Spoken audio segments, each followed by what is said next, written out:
박정훈 전 해병대 수사단장의 항명 사건을 둘러싼 논란이 계속되고 있는 가운데 당시 수사단장이 이첩 보고에 장관과 해병대 사령관의 결재가 담긴 문건이 공개됐습니다.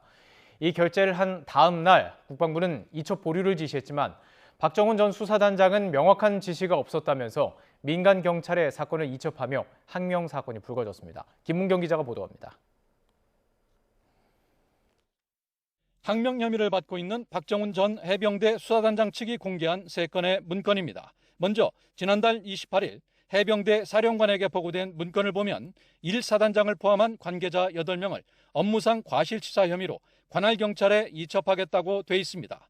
김계환 해병대 사령관이 문건에 서명했는데 비슷한 내용의 보고는 이틀 뒤 해군 참모총장과 이종섭 국방부 장관의 결재까지 마쳤습니다. 하지만 다음 날 민간 경찰로의 이첩을 보류하고 법리 검토를 하라는 추가 지시를 내렸습니다.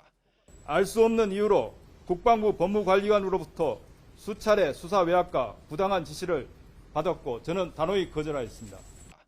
박정훈 전 수사단장은 명확한 지시가 없었다며 지난 2일 민간 경찰로 자료를 이첩했고 이후 항명 혐의로 군 검찰의 수사를 받고 있습니다.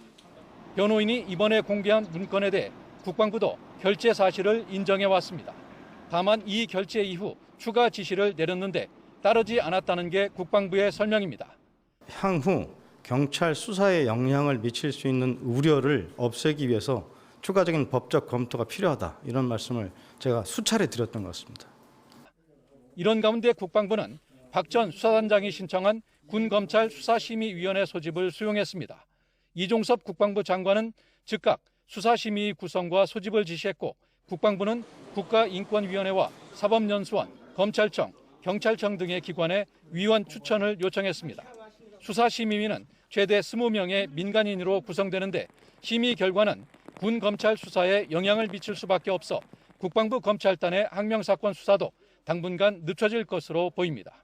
YTN 김문경입니다.